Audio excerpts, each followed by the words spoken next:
Want to come over to my place? Those were the words that started it all between the girl and me. She really looked like she was just sleeping. It had been a while since I last saw my sister quietly closing her eyes, not laughing, not crying, just sleeping in the cold coffin. Seeing her like that, the word passed away vaguely crossed my mind, but she didn't look dead at all. Her expression was so peaceful it felt unreal. She was still so young, someone murmured sadly. My sister was in her mid-30s. After a period of overwork and irregular living, she suffered a stroke. Her life should have had much more ahead of it. There must have been so many things she wanted to do, and she must have regretted it the most. What will become of Melanie? Someone's words shifted my gaze to a certain direction. In the dimmest corner of the funeral home, a girl was holding my sister's portrait dearly. That was Melanie, my sister's only daughter. My sister married young and had a child, but her happy marital life didn't last long, and she soon divorced. Is she going to be okay on her own? Back then, our parents were very concerned about her, suggesting she should come back home because of her job and the child from her former husband.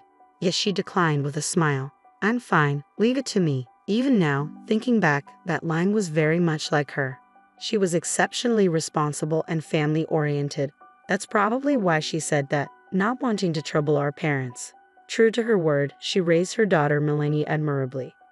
I hadn't seen Melanie since she was little because my sister was always so busy. When I saw Melanie again after such a long time, she was already a high school student, and I was amazed at how quickly she had grown. What will Melanie do now? Thinking about her future made me feel anxious as if it were my own business. Mom, what's going to happen to Melanie now? In fact, she's going to a facility. What? I couldn't grasp the words immediately. It might have been the obvious course of action, but given Melanie was already alone and probably feeling lonely, being in an unfamiliar place could make her feel even lonelier. She must have cried a lot. Her eyes were red and swollen, her slender body shaking slightly as she hugged my sister's portrait tightly. Seeing Melanie and my sister's smiling face in the portrait made me want to help her, and before I knew it, I was walking towards her. What are you doing, Carl? I heard my mother's voice calling me, but I couldn't pay attention. Melanie, I stopped in front of her and called her name. She slowly looked up and stared back at me. Carl, she said, her voice trembling as if she were about to break. I bent down to meet her gaze and spoke gently. Melanie, if you want, would you like to come to my place? Really? Hearing my words, her eyes widened. Carl, what are you saying? My mother hurried over and grabbed my shoulder. I reassured her and continued, if you really want to go to a facility, then that's fine. But if not, come stay with me. While saying that, I suddenly remembered my sister's dazzling smile that I had seen since I was young. I wanted to protect this girl for my dearly beloved sister's sake. Melanie was staring at my outstretched hand, hesitating. I waited, not rushing her, letting her make the choice. Yes, I'll go, she said, looking at me with a determined gaze as she gently placed her hand in mine. If Mom could see this, she'd definitely cry. Yeah, I think so too. After that, we convinced my mother and the relatives, and I went back to my house with Melanie. As soon as we entered the room, Melanie sighed with a look of disbelief, glancing around my room. It's fair to say it wasn't in the cleanest state. I should have made time to tidy up before bringing her here. I've always been bad at organizing, something my sister used to give me a hard time about, and it brought back those memories. Really, you don't care about it. Never changed since the old days. A voice that sounded like my sister's echoed in my head, and I could even see her disapproving look, which made me smile. As I saw Melanie's face, thinking how much they were like mother and daughter, she said, Carl, don't just stand there. Let's clean up. At that moment, Melanie handed me a trash bag, and I took it, snapping out of my reverie. Right, let's get to it. After about 30 minutes of cleaning together, the room, having been a mess, was quickly tidied up. Then we decided to have a late dinner. Opting for simplicity, we ate the junk food I bought on the way home, which Melanie seemed to enjoy, having not eaten it in a while. So what should we think about beginning this new life? Can you commute to school from here? It's just a different bus route, so I can commute. I was worried that bringing her here on our whim might inconvenience her, but knowing that eased my concerns. Besides getting a new bus pass, the real challenge starts now. Is there something wrong? Melanie swallowed nervously, showing an anxious face. It's about cooking. Cooking. She didn't seem to understand at first, so I made sure to clarify. I'm not good at cooking. I said it with a serious face, releasing a heavy atmosphere. She looked at me, blinking in surprise. I wondered if she thought it was odd for someone who's lived alone to say that. Up until now, I've been getting by with fast food or ready-made meals from the supermarket. But with Melanie living with me, it's a different story. It's not great for someone her age to have an unbalanced diet.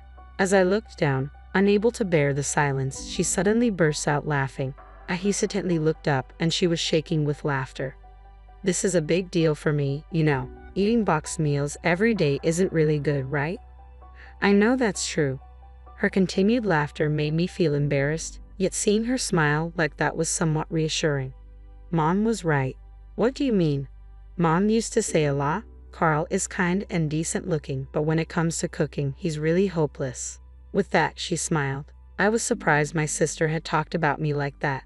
I'll do the cooking. If I don't do anything after being brought here, Mom would scold me.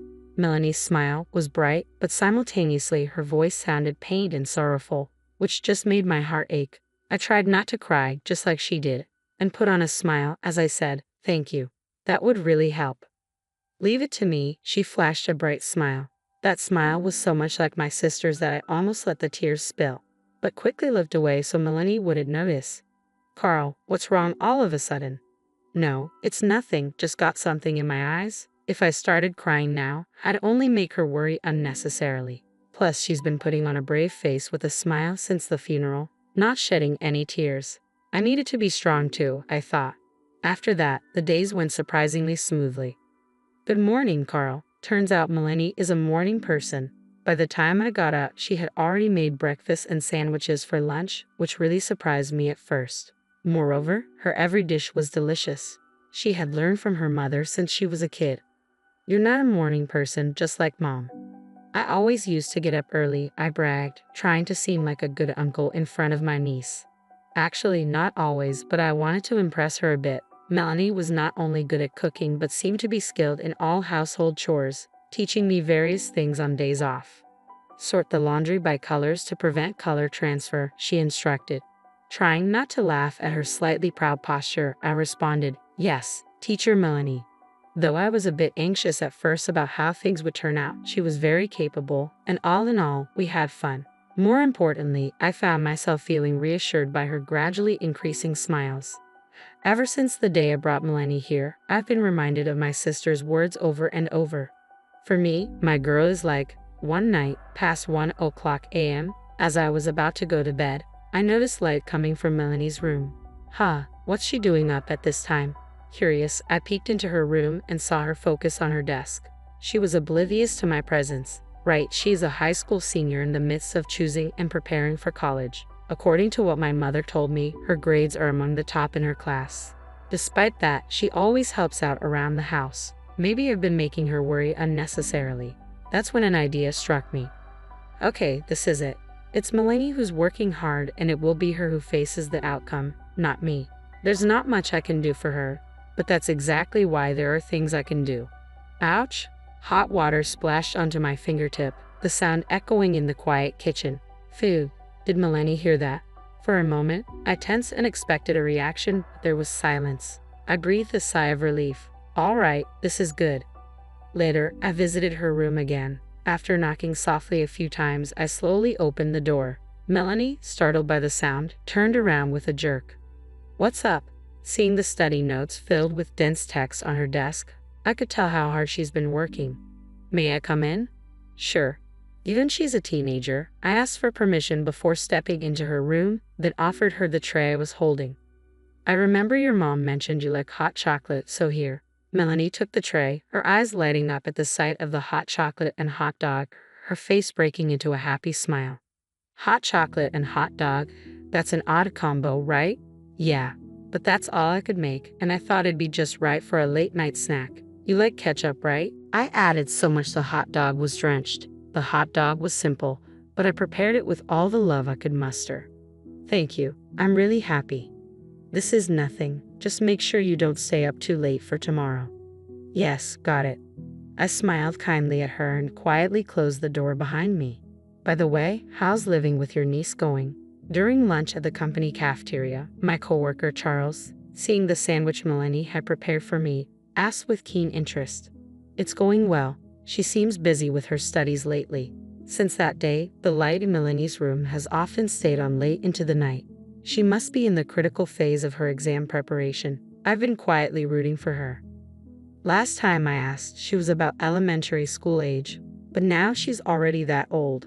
But really, it's amazing. It hasn't been long since her mom passed away, and yet she's teaching you household chores as well as cooking for you. She's really mature. I think that's right, I thought to myself. I hadn't realized how capable Melanie was until we started living together. When I saw her at the funeral after a long time, her eyes were red and swollen. She must have cried a lot. But since we started living together, I haven't seen her cry even once. Lately, I've been seeing her smile more. She must be trying her best to get through this in her own way. Maybe I'll buy a cake on the way home today. Wow, you sound just like an uncle. Cut it out. I am Melanie's uncle after all. I've been busy with work and I haven't even been able to properly prepare a midnight snack for her. I feel like I haven't done anything for her. I remember she said she had an important presentation today. Maybe I should get her a little something as a way to say good job. There's a small cake shop near the grocery store, and once when we passed by, I didn't miss Melanie murmuring, "That looks delicious," as she looked at the cakes in the window. I also noticed she was particularly eyeing the chocolate cakes. After work, I hurried to the cake shop and bought various types of chocolate cakes. Looking at the white box, I couldn't help but smile, thinking of how much she would enjoy them. I wondered how Melanie would react. Imagining her smile, I hurried home. "I'm home," I called out, but nobody responded. The usual greeting wasn't there. What's going on? I walked down the hall and noticed a faint light coming from Melanie's room. Maybe she was concentrating on her studies, holed up in her room. I moved slowly towards it, feeling somehow that I needed to be quiet, though it was my own house. With each step closer, faint voices reached my ears, growing louder until I realized it was the sound of crying. My heart clenched. Had Melanie been crying alone in her room the whole time? I believed she was doing so well. I chose to watch over her from afar, believing in her strength. I'm right here for her, but what am I doing? I slowly grasped the doorknob and said, "Melanie, I'm coming in, okay?" As I opened the door, Melanie turned around quickly, surprise written all over her face. Tears were rolling down her cheeks. "It's not what it seems," she said, trying to hide her tearful eyes and wet cheeks. She roughly wiped them with the sleeve of her shirt. My heart ached at the sight, and I gently approached and hugged her. "It's okay to cry." At my words, her face froze for a moment, then contorted as she began to cry. "You've done really well." Her small body leaned into me, and the next moment she burst into loud sobs, tears streaming down her face. I should have done this for her long ago. Melanie was bearing it all alone, and I took her strength for granted. I felt really sorry. I gently stroked her small head. After crying for a while, she seemed to calm down and started to speak. "I've been trying hard with my studies, but after Mom passed away, my grades dropped and I felt so frustrated. I want to do well for Mom, but it's been hard. I don't know what to do. I wanted to give something back to her." Hearing her earnest feelings, my eyes welled up. I remembered something my sister used to say. "Mom always said that you are her treasure." Really? For me, my girl is a treasure. The look on my sister's face when she thought about Melanie was full of love. It was clear how deeply she adored her daughter. You don't have to push yourself too hard. Just by living happily every day, Mom would be happy. And as for studies, there's always a chance to make up for it. You've done your best, and that's enough to repay her. So don't be too hard on yourself. And if you ever find things tough, please talk to me. To me, you are as precious as a treasure. With tears still streaming down her face, Melanie smiled a relieved smile at my words. "Thank you, Carl. Maybe I've been forcing myself to put on a brave face, trying not to be a burden." "Not at all. You're a great girl, and you've really been a big help. Oh, that's right. I bought some chocolate cake on my way home. Let's eat it together." "Yes, I'll eat it." Seeing Melanie's happy face as she ate the cake made me smile too. Our life together is just beginning, but I want to protect her going forward for my sister in heaven as well. That was the renewed promise I made to myself.